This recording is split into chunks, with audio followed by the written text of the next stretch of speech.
बोलिए प्रेम से श्री सद्गुरु महाराज की जय।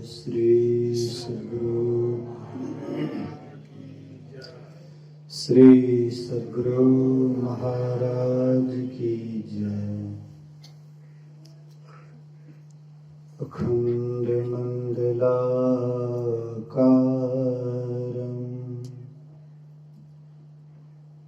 व्याप्तं येन चराचरं तत्पदं दर्शितं येन तस्मै श्री गुरुवे नमः।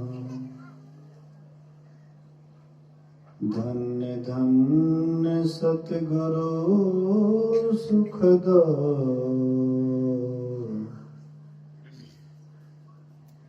महिमा कही न जाए। जो कुछ कहूँ तुम्हारी कृपा मोते कछु न बसाए। सर्वत्र सर्वदा वर्तमान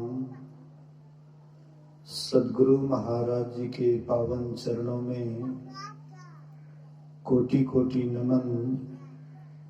उपस्थित गुरुजन, धर्म प्रेमी सत्संगी बंधुओं, पूजनीय माताओं तथा भक्तिमती बहनों, 2 दिवसीय संतमत सत्संग का भव्य आयोजन गुड़िया पंचायत के प्रांगण में श्री संतमत सत्संग मंदिर के प्रांगण में हो रहा है। हम आप बड़भागी हैं कि किसी न किसी लात से सत्संग करते और करा लेते हैं। ऐसे लोग अपने दरवाजे पर तो प्रायः सब सत्संग करते और कराते हैं, पर सामूहिक रूप से सत्संग होता है, उसका एक अलग ही लोगों के अंदर में श्रद्धा और विश्वास होती है। इसलिए यहाँ पर एक बार मैं और आया था, उस बार भी सामूहिक सत्संग हुआ था, इस बार भी हो रहा है। ये बहुत अच्छा काम है, बहुत सुंदर काम है। सुत दारा अरु लक्ष्मी पापी के घर होए, संत समागम हरि कथा तुलसी दुर्लभ दोए। सुत दारा अरु लक्ष्मी, सुत अर्थात पुत्र, दारा अर्थात सुत दारा अर्थात सुंदर पत्नी, लक्ष्मी अर्थात धन संपत्ति। ये पापी के भी घर में होता है, लेकिन संत समागम हरि कथा तुलसी दुर्लभ दोए। अपने अपने घर में लक्ष्मी सब कोई लाना चाहते हैं, घर लक्ष्मी बाहर दरिद्र। लेकिन सामूहिक रूप में व्यवस्था हो, सबके मन में उत्साह हो, सबके मन में उल्लास हो, सबके मन में आपस में प्रेम हो, ये सामूहिक सत्संग आपके उल्लास को बढ़ाता है, आपके हर्ष को बढ़ाता है। इसलिए साल में एक बार सत्संग मंदिर बनाए हैं, तो इसमें जरूर है कि एक बार सामूहिक रूप से सत्संग ध्यान होना चाहिए। तो आप लोगों ने व्यवस्था किया है, इसके लिए गुरु महाराज जी की ओर से मैं आप लोगों को धन्यवाद देता हूं।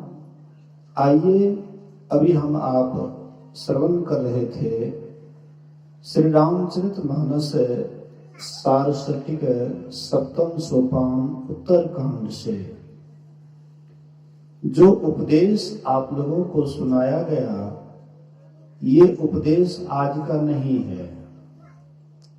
ये उपदेश अभी कलयुग बीत रहा है, कलयुग चल रहा है।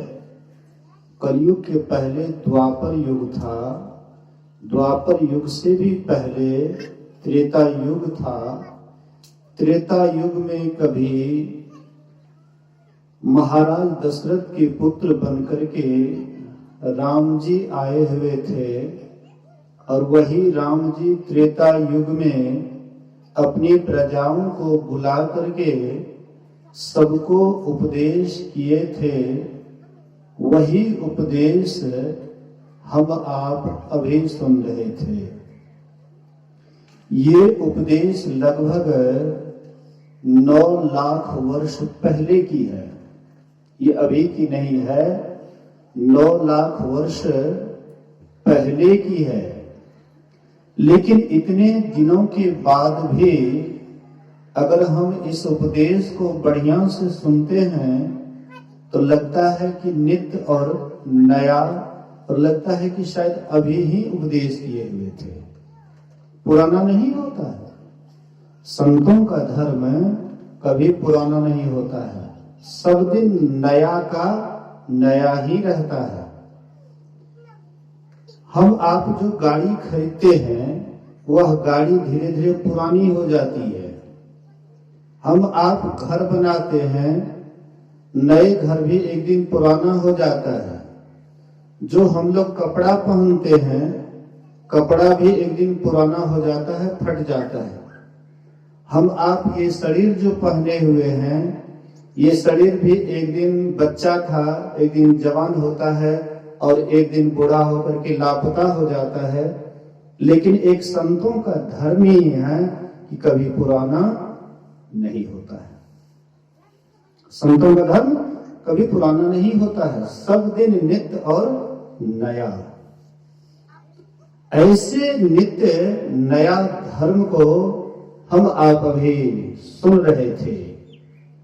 राम भगवान के संबंध में हम आप अगर सुने होंगे तो सुनते होंगे कि राम के राज्य में सभी प्रजा सुखी थी। हालांकि ऐसी बात नहीं है कि राम के राज्य में सभी प्रजा बिल्कुल सुखी थी और किसी को कोई दुख तकलीफ नहीं होता था। हाँ, इतना जरूर आप कह सकते हैं कि इतना सुख था कि दुख का पता नहीं लगता था। ये और बात है, इतना सुख था कि दुख का पता नहीं लगता है। जो राम के राज्य में सुख था, अभी आप इंग्लैंड अमेरिका में जाकर के देखें। इंग्लैंड अमेरिका के लोगों को पूछिएगा कि अकाल क्या होता है। अमेरिका की एक मां बोल रही थी अपने बेटे से कि बेटा, हाँ, इंडिया में कभी अकाल पड़ा था। तो वो बच्चा कहता है कि मां, अकाल पड़ा था तो फ्रिज में फल फूल रखा होगा तो उसको निकाल करके क्यों नहीं खा लिया? फ्रिज में और कुछ भोजन सामग्री रखा हुआ होगा तो फिर उसको निकाल करके क्यों नहीं खा लिया? बोले कि बेटा, इंडिया में फ्रिज नहीं था। बोले कि मां, अरे फ्रिज नहीं था, फिर और भी तो व्यवस्था होगी। मतलब वह बच्चा कभी भी अकाल का मुख नहीं देखा है, सब दिन सुख में पला है, सब दिन व्यवस्था में रहा है। वह बच्चा को क्या पता अकाल क्या होता है। वैसे ही रावण के राज्य में अकाल क्या होता है शायद किसी प्रजा को पता नहीं था। लेकिन राम जी सोचे कि जो संसार का स्वभाव है, संसार का क्या स्वभाव है? संसार का ये 3 स्वभाव है, याद रखिएगा बढ़िया से। बोलिए श्री सद्गुरु। संसार का 3 स्वभाव है, रजोगुण, सतोगुण, तमोगुण। चाहे वह सतयुग हो, त्रेता हो, या द्वापर हो, या कलयुग हो, ये 3 गुणों का खेला हर एक युग में होता आया है। आप कहिएगा कि उस समय में लोग दुष्ट नहीं थे, लोग बड़े ईमानदार थे, लोग संतोषी थे, किसी चीज की कमी नहीं थी, तो फिर राम जी को अवतार लेने की क्या जरूरत पड़ी त्रेता युग में? फिर नृसिंह भगवान को क्यों आना पड़ा नृसिंह रूप में हिरण्यकश्यप को मारने के लिए, हिरण्याक्ष का वध करने के लिए? फिर बड़ा रूप लेकर के क्यों आए? इससे स्पष्ट होता है कि हर एक युग में दुष्ट और शिष्ट हुआ है, हर एक युग में अच्छा या बुरा हुआ है। ऐसा कभी नहीं था कि केवल लोग अच्छे ही अच्छे थे, बुरे थे ही नहीं, और कभी ऐसा भी नहीं होगा कि केवल लोग बुरे ही बुरे होंगे, अच्छे होंगे नहीं। भगवान कृष्ण कहते हैं ये पृथ्वी कछवी की पीठ पर है, यह पृथ्वी कछवी के पीठ पर है, भगवान कृष्ण कहते हैं। महर्षि शाही स्वामी जी महाराज कहा करते थे कि क्या पानी में रहने वाली कछवी, पानी में रहने वाली कछवी की पीठ पर अगर यह धरती होगी तो क्या वह कछवी डूबती नहीं है? ये पूरे पृथ्वी के भार को सह कैसे सकती है? उसके नीचे तो पानी है, तो पानी में डूबेगी नहीं। ये साधारण कछवी की बात नहीं हो रही है। ये साधारण कछवी को तो आप भी एक बार भला चला दीजिए तो भी अपने अंग प्रत्यंग को अंदर कर लेंगे, डर के मारे थरथरा जाएंगे। ये साधारण कछवी की बात नहीं हो रही है। ये एक ऐसे विशाल कछवी है, ऐसे विस्तृत कछवी है जो पूरे पिंड ब्रह्मांड को अपने अंदर में घुसा करके और उसके बाद वे सब जगह देखते हैं। वे कछवी कौन है? संत सद्गुरु, संत महापुरुष जो साधना करके अपने इंद्रियों को अपने आप में समेट लेते हैं, वही है कछवी। और उसी के बल पर ये पृथ्वी चल रहा है। जिस दिन ऐसे संत महापुरुष ये पृथ्वी से समाप्त हो जाएंगे, उस दिन ये पृथ्वी रसातल को चली जाएगी। ये पृथ्वी रह नहीं सकती है, कोई बचा नहीं सकता है, किसी में वह ताकत नहीं है ये पृथ्वी को बचा ले। एक संत महापुरुष जो अपने अंग प्रत्यंग को, अपने इंद्रियों को अपने आप में समेट लेते हैं, विषयों से मोड़ लेते हैं, विषय का त्याग कर देते हैं और अपने आप में समा करके अपने आप को जान लेते हैं, वही राम को जान लेते हैं। और जो राम को जान लेते हैं, राम में और उनमें कोई अंतर नहीं रहता है, और उसी के बल पर ये पूरे पृथ्वी टिका हुआ है। तो आप ऐसा मत सोचिए कि राम के राज्य के समय में ये शरीर वाला नहीं होगा, कोई और शरीर वाला होगा। और शरीर वाला क्या? अरे यही 5 तत्व का पुतला उस समय में भी था। राम के राज्य के समय में भी जैसे हम आप 5 तत्व का पुतला पहने हुए अभी सत्संग में बैठे हुए हैं, राम के राज्य में भी यही 5 तत्व का पुतला लेकर के प्रजागण आए हुए थे। और राम जी भी उपदेश कर रहे थे तो कोई दिव्य शरीर से उपदेश नहीं कर रहे थे। यही शरीर था जैसे हम आप अभी यहाँ बैठे हुए हैं, कोई उपदेश करने वाले हैं, कोई सुनने वाले हैं, ऐसे उस समय में भी था। हम आप के ही जैसे थे, हम आपसे कोई बड़ा या कोई छोटा नहीं था, क्योंकि जब एक ही एक है तो कौन बड़ा और कौन छोटा है। लेकिन राम जी इस ज्ञान को जानते थे, हम आप नहीं जानते हैं। राम जी इस ज्ञान को जानते थे, यह शरीर और संसार का जो धर्म है वह मरण धर्मा है। इस शरीर संसार में जो आते हैं एक दिन यहां से छोड़ करके जाना पड़ता है, चाहे आयु कितना ही अधिक क्यों नहीं हो, चाहे वह अधिक से अधिक उम्र वाले ही क्यों नहीं हो, लेकिन स्थूल शरीर को कोई धारण करते हैं तो एक दिन स्थूल शरीर को छोड़ना पड़ता है, लेकिन छोड़ना तो पड़ेगा ही। तो राम जी ने सोचा ये शरीर इनको मिला है, 5 तत्व का पुतला मिला है, लेकिन एक दिन यह 5 तत्व का पुतला छोड़ करके जब यहां से परलोक जाएंगे, यहां से शरीर छोड़ देंगे, इनकी मृत्यु हो जाएगी, तो शरीर छूटने के बाद कहीं दुख में ना चले जाए। हम आप शरीर भर के लिए खूब सोचते हैं, शरीर भर के लिए खूब सोचते हैं, खूब सुंदर मकान बना लेते हैं, खूब सुंदर गाड़ी खरीद लेते हैं, एयर कंडीशन कर लेते हैं, सारी व्यवस्था कर लेते हैं, लेकिन संसार भर का व्यवस्था तो हम खूब सोच लेते हैं, लेकिन कभी हम कभी विचार करते हैं कि एक दिन शरीर को छोड़ना भी पड़ेगा, इस शरीर से निकलना भी पड़ेगा, और निकलने के बाद हमारा क्या हालत होगा।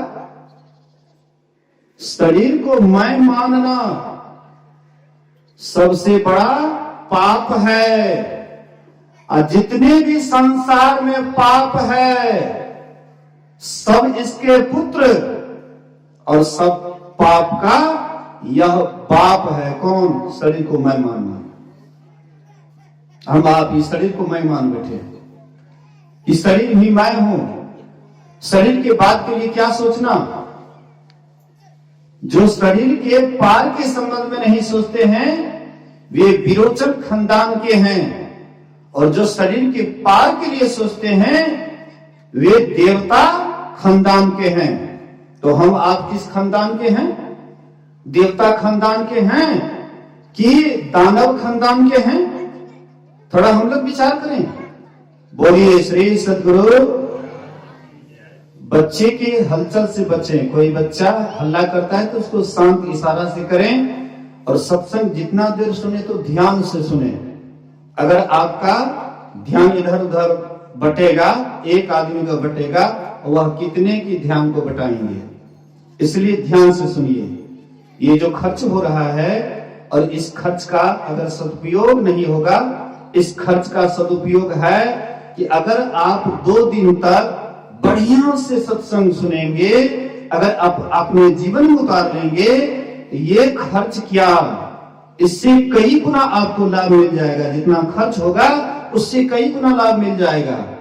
लेकिन अगर खर्च हो रहा है, ध्यान से नहीं सुने, ध्यान इधर नहीं दिए, गपशप में ही अगर आपका समय बीत गया, तो समझिए ना घर का ना घाट का, धोबिया का गधा। बोलिए श्री सद्गुरु। तो संत महापुरुष भगवान राम के समय में भगवान राम इस पर विचार किए, ये प्रजा हमारी शरीर छोड़ देगी तो फिर ये दुख में ना जाए, इसी के लिए उन्होंने बुलावा भेजा। हम आपको भी यहाँ पर बुलावा भेजे हैं। हाँ, चंदा उंदा कर करके कुछ इकट्ठा किए, उसके बाद सबको आमंत्रित किए हैं, यहाँ पर सत्संग हो रहा है, सबको ही आइए। ऐसे राम जी भी, राम जी तो राजा थे, उनके पास कोई कमी नहीं थी, इसलिए चंदा चिट्ठा नहीं किए उनके पास में अपने सब कुछ उपलब्ध था, इसलिए सभी प्रजाओं को बुलाए। और बुला करके राम भगवान क्या कहते हैं, हे प्रजाओं, तुम लोग ऐसा मत सोचना कि मैं ममता में आकर के तुम लोगों को बुलाया हूं। तुम लोग ऐसा मत सोचना कि मैं ममता ग्रस्त होकर के कि तुम मेरी प्रजा हो और हम तुम्हारे राजा हैं, इसलिए ममता ग्रस्त होकर के तुमको बुलाया। ममता ग्रस्त होकर नहीं बुलाया। आपके यहाँ किसी के यहाँ श्राद्ध क्रिया होता है तो वहां पर लोगों को निमंत्रण देकर के बुलाते हैं, तो ममता ग्रस्त होकर के बुलाते हैं। हमारे यहाँ आपके यहाँ शादी विवाह होता है, अपने कुटुंब परिवार को बुलाते हैं, तो वे ममताग्रस्त होकर के बुलाते हैं। लेकिन यहाँ का जो आयोजन हो रहा है ये ममताग्रस्त वाला आयोजन नहीं है। ममता से 2-4 डेग ऊपर उठ करके यह काम हो रहा है। तो प्रजा को बुला करके राम जी कहते हैं कि आप लोग ऐसा मत सोचना कि मैं ममताग्रस्त होकर के बुलाया हूं। वही मेरा सेवक है जो मेरे अनुशासन को मानता है। इसलिए तुम लोगों को यह जो शरीर मिला है बड़भागी शरीर है। ये मनुष्य का शरीर जो है बड़भागी शरीर है। बड़भागी शरीर क्यों है? इसमें क्या विशेषता है? जो काम देवता वाला शरीर से नहीं हो सकता है वह काम इस मनुष्य शरीर से हो सकता है। देवता वाला शरीर से कौन काम नहीं हो सकता है? देवता वाला शरीर से परमात्मा की भक्ति नहीं हो सकती है, ध्यान योग नहीं हो सकता है देवता वाला शरीर से। लेकिन मनुष्य शरीर से ध्यान योग हो सकता है, भक्ति इस शरीर से कर सकते हैं, लेकिन देवी देवता वाला शरीर से नहीं। इस शरीर में साधनों का धाम है और मोक्ष का दरवाजा है। कागभूषुंडी गरुड़ जी से पूछते हैं कि संसार में सबसे बढ़िया शरीर कौन सा है? संसार में बहुत शरीर है, लेकिन बहुत शरीरों में कौन ऐसा शरीर है जो सबसे विशेष है? इस पर कागभूषुंडी उत्तर देते हैं, नर समान नहीं कवने उदेहि जीव चराचर जांचत जेहि। कागभूषुंडी कहते हैं मनुष्य शरीर के सिवा कोई ऐसा शरीर नहीं है। चराचर जितने भी जीव जंतु हैं सब जीव जंतु मनुष्य शरीर के लिए लालायित हैं, मनुष्य शरीर के लिए विकल हैं। दिन रात परमात्मा से पुकारते हैं मनुष्य का शरीर मिले, लेकिन परमात्मा उसको मनुष्य का शरीर नहीं देते हैं। जीव चराचर जांचत जे।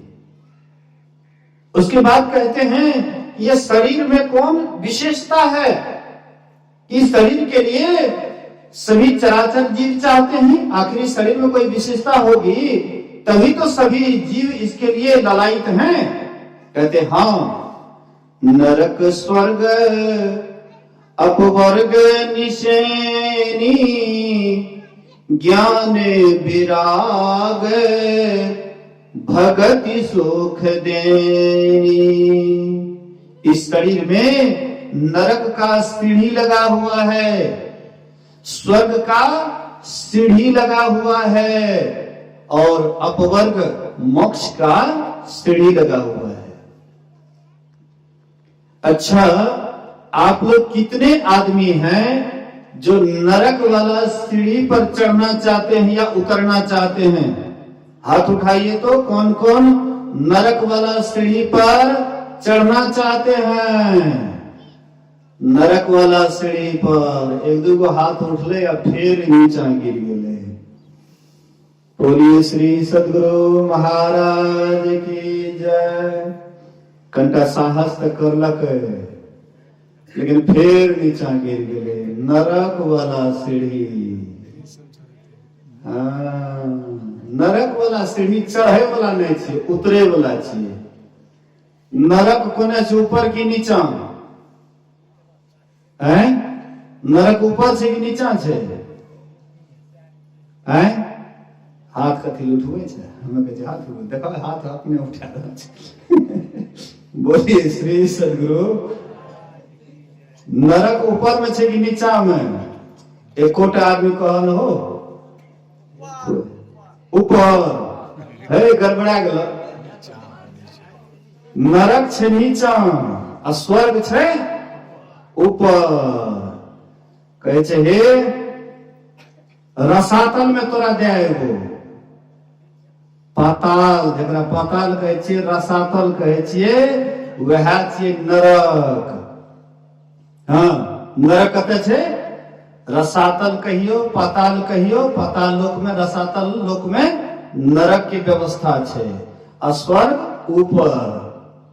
हाँ, एहि लए कऽ जे छै, एहि मनुष्य शरीर से नरक जाय के लिए भी सीढ़ी लागल छै, जीना नीचा उतरे के लिए। हाँ, जना कुइया आर में मतलब नहीं लोग बना दे है उतरे के लिए, हैं सीढ़ी टाइप के, आराम से लोग जैसे से कुइया में बाल्टी वगैरह जैसे से गिर जाए ओकरा निकाल ले रहे।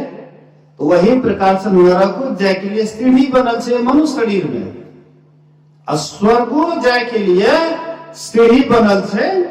हाँ, अही मनुष्य शरीर में। आ मोक्ष में भी जाय के लिए सीढ़ी बनल छै अही मनुष्य शरीर में। जाय ले हमरा सब कते चाहे छियै? सबको मीटिंग कए के कहल जाता, कोने जाय ले चाहे छियै? नरक जाय ले के सब चाहे छियै? हिम्मत लगाबे ने कनिटा। हाँ, एक दूटा लागे छो, हाथ उठाबै छै। बोलिए श्री सदगुरु। नहीं समझ रहा है त्या लगा हाथ उठा रहा है, हम जाने छिए। नहीं समझ रहा है त्या लगा हाथ उठा रहा है, लेकिन वो समझ जेते तो शायद हाथ नहीं उठेते।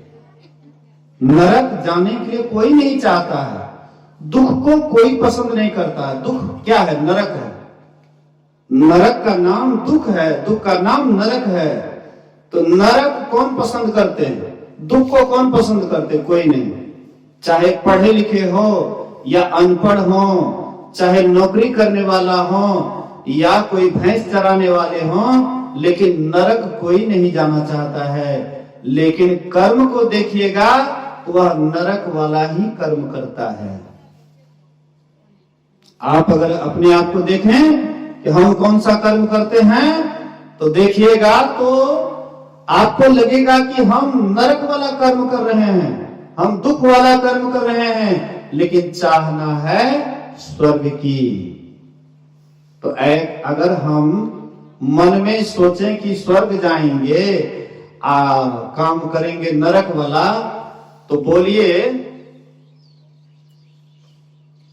हम आप सोचेंगे कि हमको दिल्ली जाना है, लेकिन जैसे आप स्टेशन पर गए तो वहां पर हावड़ा जाने वाली गाड़ी मिल गई, लेकिन दिल्ली भी लिखा हुआ था, हावड़ा टू दिल्ली। तो आप दिल्ली समझ करके हावड़ा वाला गाड़ी पर जिसमें लिखा हुआ था उस पर बैठ गए, लेकिन आपको लेकर के कहां चला गया? दिल्ली नहीं जाकर के हावड़ा।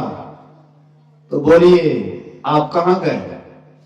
एक बार मैं ब्यास जी गया था घूमने के लिए। ब्यास गया था घूमने के लिए, और वहां से मुझे जलंधर जाना था। तो लिखा हुआ था गाड़ी के इंजन के आगे में लिखा हुआ था जालंधर। तो मैंने पढ़ लिया कि इसमें जालंधर लिखा हुआ है, लेकिन मुझे पता नहीं था कि उल्टे गाड़ी चलती है।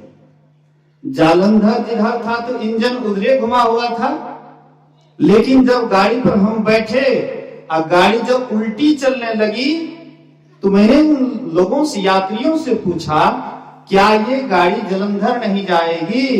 बोले कि नहीं जी, ये जलंधर नहीं जाएंगे, ये दूसरी जगह जाएंगे, उल्टा रूट आप पकड़ लिए हैं। तो मैंने क्या किया, वो गाड़ी पर से नीचे उतरा।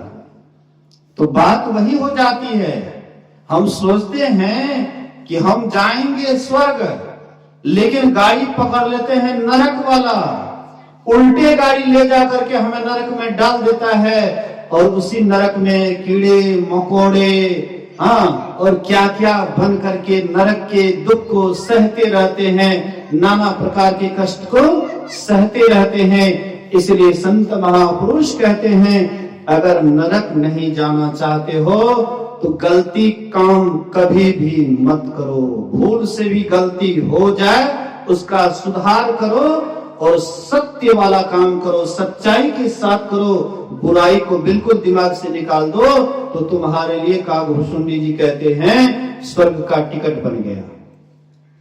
लेकिन अगर तुम मोक्ष में जाना चाहते हो, स्वर्ग भी सदा रहने वाला नहीं है। स्वर्ग में भी आप सदा नहीं रहिएगा। जब तक पुण्य की पूंजी है तब तक आप स्वर्ग में रहिएगा। पुण्य की पूंजी समाप्त हो जाएगी, फिर आपको नरक में डाल देंगे, तो फिर आपको स्वर्ग भी अंत में दुख देने वाला है। तो तब हम कहां जाना चाहते हैं, कहां जाना चाहिए? तो कहते हैं मोक्ष में। तो मोक्ष में जाने के लिए क्या करना पड़ेगा? अशुभ काम से हट करके शुभ काम को करते हुए, सत्संग ध्यान को करते हुए, सच्चाई के साथ जीविकोपार्जन करते हुए जब हम साधना करेंगे, साधना के साधनम धाम मोक्ष का द्वारा, साधन धाम को जान जाएंगे। शरीर में 9 दरवाजा है। 9 दरवाजा के बाद एक और दरवाजा है जिसको दशम द्वार कहते हैं, जिसको सुखमना कहते हैं, जिसको दशम द्वार कहते हैं, शिवनेत्र कहते हैं। अगर हमको ये पता लग जाएगा जीते जी, तो तब हम स्वर्ग से भी ऊपर उड़ जाएंगे।